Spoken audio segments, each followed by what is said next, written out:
कर्मों में तुम्हारी आसक्ति हो वो बंधन का कारण बनेंगे। तो वो तुम्हारी जन्म का कारण बनेंगे।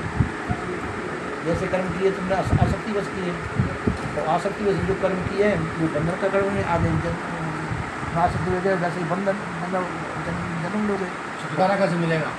वैराग से। वैराग क्या चाहिए?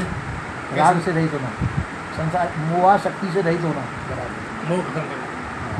संसार के जो मोह है, मोह का आसक्ति है, इससे छूट ही वैराग्य। त्याग वैराग बोध विचार इनके द्वारा कल्याण होगा। संसार से मोह खत्म करना है पहले तुम्हें कर ले तो बात ना दी हर बात पहले इतना ही कर ले। जब तो शरीर जब तक रहता तो मोह खत्म होना है, तो कल्याण की आशा छोड़ दे। कल्याण के फालतू के चक्कर में क्यों पड़ा? क्या करना बंद नहीं, कल्याण के चक्कर में क्यों पड़ता है फालतू में? जिधर मन लग रहा है उधर का। तो अच्छा तेरा मन काय में लगता है? बताओ। बार बार जन्म लेना ही बंद हो। बार बार जन्म लेना बंद हो। अब तेरी रुचि में इस समय किस में, तेरी रुचि किस में है? पैसा में। पैसा बीच रुचि इसी में है कि बार बार जन्म लेना बंद हो। कौन चीज़ हैं? बार बार जन्म मरण बंद हो। बंद हो। इसके लिए वैराग की आवश्यकता है। तो अभी से आज से अरे तू चुप रहना, थोड़ा बीच में बोला कर, बोलना बंद करेगा बिल्कुल पूरा। इसके लिए वैराग ही एक आवश्यकता है। बिना वैराग के झंझट नहीं छूटेगा। वैराग ही एक उपाय है। संसार से मोह खत्म करो। संसार से मोह खत्म करना, मोह शक्ति, उसको वैराग्य कहते हैं। शब्द स्पर्श रूप रस गंध ये पंच विषयात्मक संसार है, इसकी आसक्ति खत्म कर लो तो वो मोह छूट जाएगा। और मोह आसक्ति छूट के बंधन छूट जाएगा। फिर जीव कहाँ जाएगा? वो जीव स्वतंत्र होगा, स्वतंत्र हो जाएगा। फिर जन्म मरण के बंधन नहीं रहेगा। और इस बंधन से छूट जाएगा।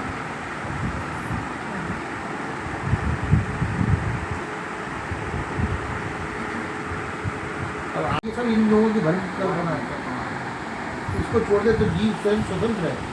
अगर ये आसक्त न हो, यही किसकी कमजोरी है कि संसार के जड़, संसार जड़ है, जड़ पंचतत्वों का कार्य है। सबसे बड़ी कमजोरी आ सकती है कार्य का कारण में विलीन होना, कार्य से कार्य बनना, और कार्य का कारण में विलीन होना, ये उत्पत्ति कारण है। कारण क्या है? पंचतत्व कारण है। पंचतत्व चारी अनुरूप मतलब चारी तत्व है, और पूरे खाली तो कार्य रूप पंचतत्व है।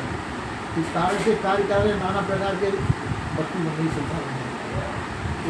ये बन गया, ये बन गया, ये बन गया, नाना रूप उपाधि संसार बन गया। उनसे पंचतत्व से बनता है। शरीर भी तो शरीर भी पंचतत्व का ये, और ये छूटेगा, वो नष्ट होगा तो काय में मिलेगा पंचतत्व। तो ये कारण क्या है? पंचतत्व। और कार्य क्या है? संसार। तो कार्य का कार्य में मिलना और कार्य का कार्य में विलीन होना, ये उत्पत्ति खुल है ना।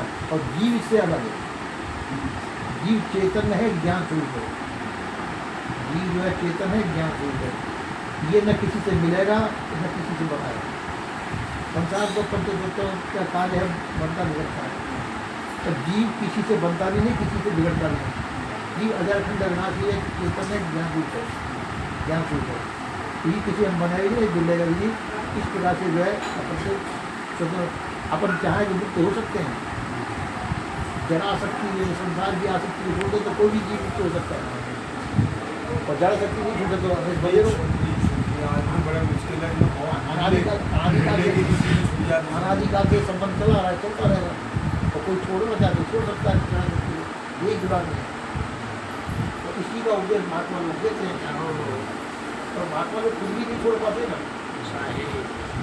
ये तो महात्मा लोग नहीं छोड़ रहे। महात्मा लोग पहले खुद को छोड़े, तो संसार को आदत ये बात। इसलिए जरा शक्ति को छोड़ सकते कोई भी छोड़ सकता है। जरा शक्ति हमसे नहीं छूटती है, हम बंधन में पड़ेगा। इसके बंधन में संसार में, संसार की मोहा शक्ति ही बंधन है, और मोहा शक्ति का त्याग ही मुक्ति है।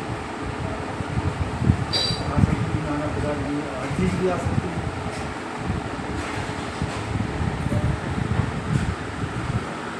बंधन क्या है? विषयानुराग। विषयानुराग ही बंधन है। तो विषय विरक्ति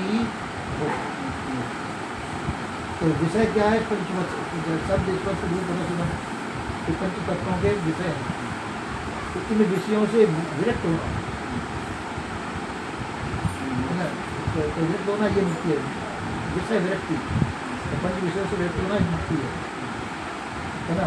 और विषयानुराग इन विषयों का अनुराग मतलब प्रेम ये बंधन है। इससे जी बना हुआ है तो छोड़ दे तो मुक्ति है। तो समझ आ गई कि नहीं? और नहीं आई तो साहेब बंदी कर दिया नमस्ते।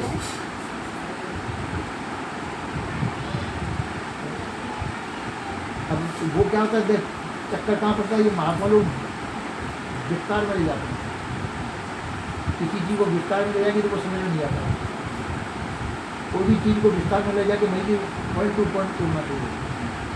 पॉइंट टू पॉइंट तोड़ने के बाद तो समझाने भी चलता है, समझने वाले को चलता है। वो विस्तार में ले जाते हैं, दृष्टांत देंगे, सिद्धांत देंगे, उसमें वो बहुत भ्रमित होगा, उलझ जाता है उलझ जाता है दिमाग, तो समझ में नहीं आता है। तो छोटे में समझाने की कोशिश करनी चाहिए। इसमें छोटे में पॉइंट लेकर ऐसा समझाने की कोशिश करनी चाहिए।